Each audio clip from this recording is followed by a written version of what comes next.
নমস্কার। আত্মচরিত আচার্য প্রফুল্লচন্দ্র রায় চতুর্দশ পরিচ্ছেদের আজকের শেষ অংশটুকু।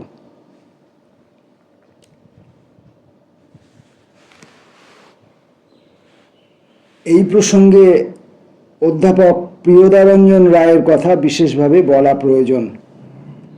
প্রেসিডেন্সি কলেজে প্রসঙ্গে তিনি কথা বলছিলেন, সেখানে কোন কোন কৃতি ছাত্র পড়াশোনা করত, তার ছাত্ররা, তার আগের কৃতি লোকজনেরা, সেই প্রসঙ্গে তিনি বলছিলেন আগের দিন। আজকে এখান থেকে শুরু করছেন। এই প্রসঙ্গে অধ্যাপক প্রিয়দারঞ্জন রায়ের কথা বিশেষভাবে বলা প্রয়োজন।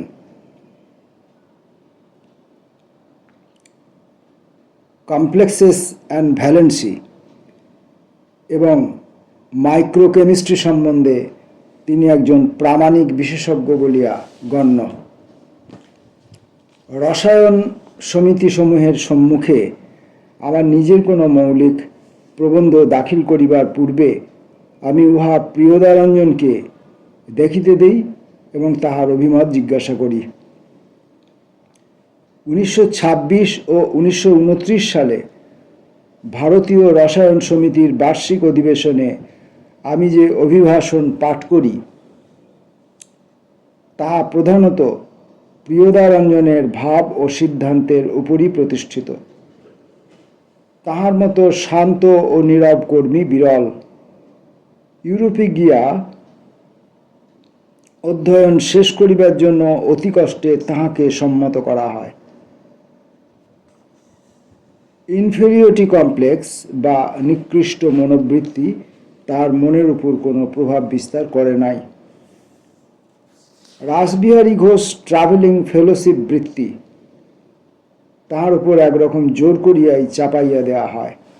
বার্ন শহরে অধ্যাপক ইফ্রেমের গবেষণাগারে তিনি 4 মাস গবেষণা করেন।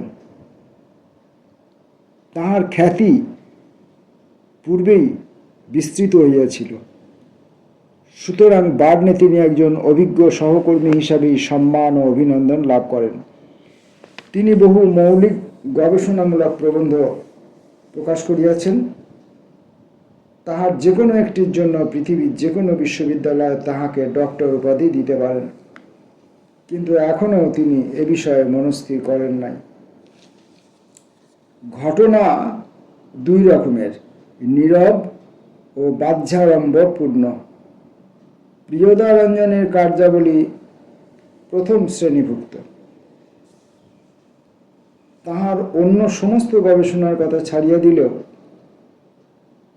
সম্প্রতি তিনি থায়োসালফিউরিক অ্যাসিড সম্বন্ধে যে নতুন তত্ত্ব আবিষ্কার করিয়াছেন তাহাতেই প্রকাশ যে তিনি একজন উচ্চ শ্রেণীর বৈজ্ঞানিক আবিষ্কর্তা।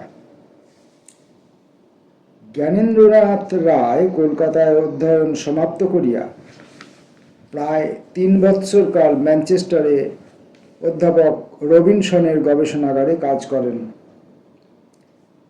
তিনি যুক্ত ও স্বতন্ত্রভাবে যে সমস্ত মৌলিক গবেষণার ফল প্রকাশ করিয়াছেন তাহাতে দেখা যায় অ্যালকাইড ঘটিত রসায়ন সম্বন্ধে তাহার জ্ঞান কত গভীর। ঘোষ, মুখার্জি ও সাহার অন্যতম সহাধ্যায়ী পুলিন বিহারী সরকার এদেশে তাহার অধ্যয়ন সমাপ্ত করিয়া প্যারিতে যান এবং সোরবনে অধ্যাপক উরবেনের গবেষণাগারে 3 বৎসর কাল রেয়ার আর্থস সম্বন্ধে গবেষণা করেন। কেমিক্যাল হোমোলজি সম্বন্ধে তাঁর ন্যূনতম গবেষণা তাঁর কৃতিত্বের পরিচায়ক। রাজেন্দ্রলাল দে 1913 থেকে 16 প্রেসিডেন্সি কলেজে আমার শিক্ষাধীনে রিসার্চ স্কলার ছিলেন। আমার সঙ্গে একযোগে নাইট্রাইট ও হাইপোনাইট্রাইট সম্বন্ধে কতগুলি মৌলিক প্রবন্ধ তিনি প্রকাশ করেন। তিনি নিজে স্বাধীনভাবেও ভ্যালেন্সি সম্বন্ধে কতগুলি মৌলিক প্রবন্ধ প্রকাশ করিয়াছেন। বর্তমানে তিনি ঢাকা বিশ্ববিদ্যালয়ের অন্যতম লেকচারার। আর একজন কৃতি ছাত্র প্রফুল্ল কুমার বসু রসায়ন শাস্ত্রের উন্নতি ও বিকাশ সম্বন্ধে সম্প্রতি যে বার্ষিক বিবরণ বাহির হইয়াছে, তাহাতে বসুর মৌলিক গবেষণার যথেষ্ট সুখ্যাতি করা হইয়াছে। গোপালচন্দ্র চক্রবর্তী 1922 থেকে 24 সাল পর্যন্ত আমার নিকট রিসার্চ স্কলার ছিলেন এবং সালফার কম্পাউন্ড ও সিনথেটিক ভাই সম্বন্ধে বহু মৌলিক গবেষণামূলক সিনথেটিক ডাই মৌলিক গবেষণামূলক প্রবন্ধ তিনি প্রকাশ করিয়াছেন। কিছু কিছু ছাপার অস্পষ্টতা আছে। গোপালচন্দ্র 1928 সালে ডিএসসি উপাধি লাভ করেন। বর্তমানে তিনি ব্যাঙ্গালোরে ইন্ডিয়ান ইনস্টিটিউট অফ সায়েন্সের লেকচারার। যোগেন্দ্রচন্দ্র বর্ধন অধ্যাপক প্রফুল্লচন্দ্র মিত্রের শিক্ষাধীনে জৈব রসায়ন সম্বন্ধে অক্লান্ত কর্মী ছাত্র ছিলেন। কলিকাতা বিশ্ববিদ্যালয় হইতে ডক্টর উপাধি লাভ করিবার পর তাঁকে পালিত বৈদেশিক বৃত্তি দেওয়া হয়। ইম্পিরিয়াল কলেজ অফ সায়েন্সে অধ্যাপক থর্পের নিকট তিনি 3 বৎসরকাল গবেষণা করেন এবং লন্ডন বিশ্ববিদ্যালয়ের ডক্টর উপাধি লাভ করেন। তারপর তিনি হল্যান্ডে গিয়া অধ্যাপক রুজিকার নিকট কিছুকাল শিক্ষা করেন।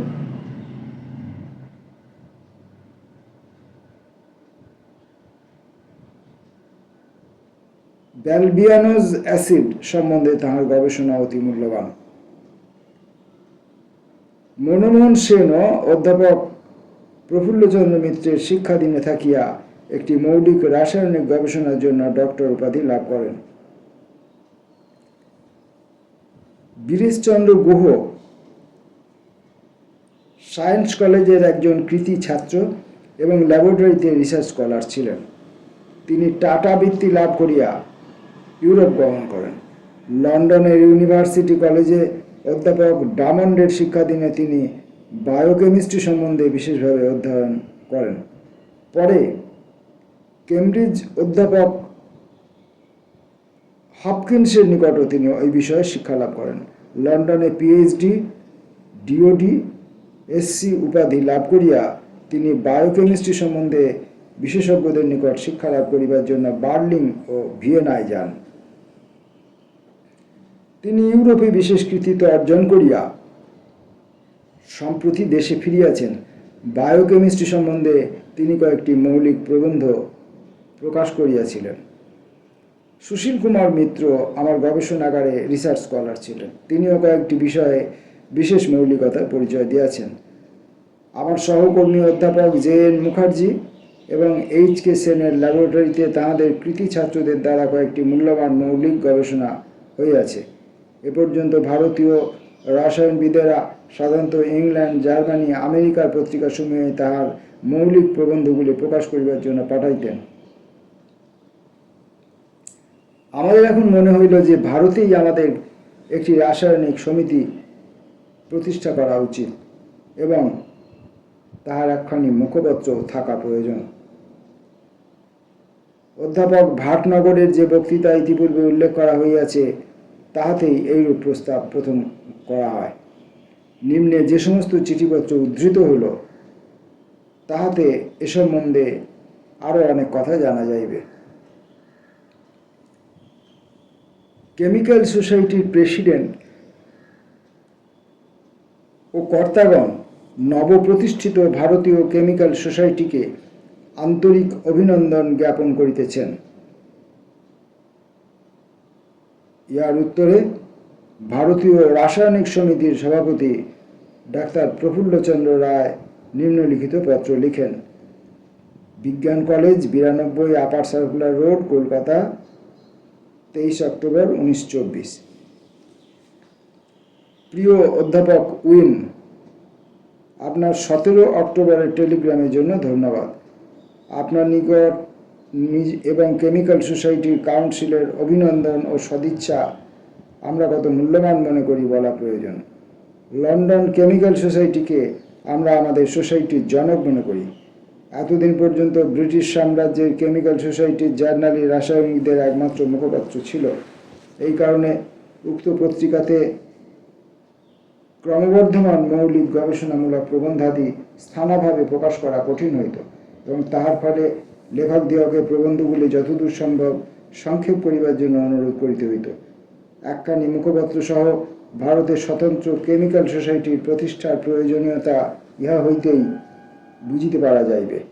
40 বৎসর পূর্বে যখন আমি এডিনবার্গে ছাত্র ছিলাম, সেই সময় আমি স্বপ্ন দেখিতাম ভগবানের ইচ্ছায় এমন দিন আসিবে যেদিন বর্তমান ভারত জগতের বিজ্ঞান ভাণ্ডারে তাহার নিজস্ব বস্তু দান করিতে পারিবে।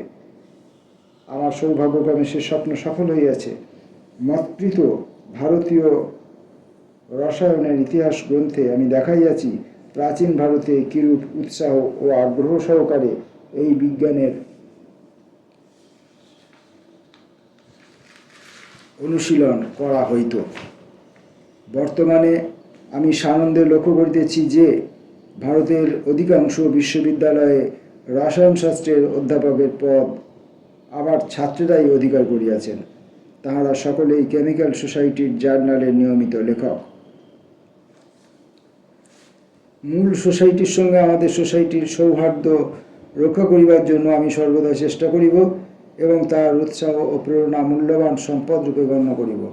এই পত্র লিখিবার সময় আমার মনে যে ভাবাবেগ হইতেছে তাহা আমি রোধ করিতে পারিতেছি না। স্বভাবতই সেই 23 ফেব্রুয়ারির কথা আমার মনে পড়িতেছে। 1841 সালের 23 ফেব্রুয়ারি, যেদিন আদি সদস্যরা মিলিত হইয়া লন্ডন কেমিক্যাল সোসাইটি প্রতিষ্ঠা সম্বন্ধে পরামর্শ আলোচনা করেন। আমি সানন্দ চিত্তে আরও স্মরণ করিতেছি যে লন্ডন কেমিক্যাল সোসাইটির আদি সদস্যদের মধ্যে লর্ড প্লেফেয়ারকে, তিনি কিছুকাল এডিনবার্গ বিশ্ববিদ্যালয়ের অধ্যাপক ও প্রতিনিধি ছিলেন, জানিবার সৌভাগ্য আমার হইয়াছিল। আমার শ্রদ্ধাস্পদ অধ্যাপক ক্রাম ব্রাউন লর্ড প্লেফেয়ারের সঙ্গে আমার পরিচয় করাইয়া দিয়াছিলেন। আপনার সদিচ্ছার জন্য পুনর্বার বহু ধন্যবাদ জ্ঞাপন করিতেছি। ভবদীয় পিসি রায়, কেমিক্যাল সোসাইটির কার্যবিবরণী হইতে গৃহীত, 20 নভেম্বর 1924।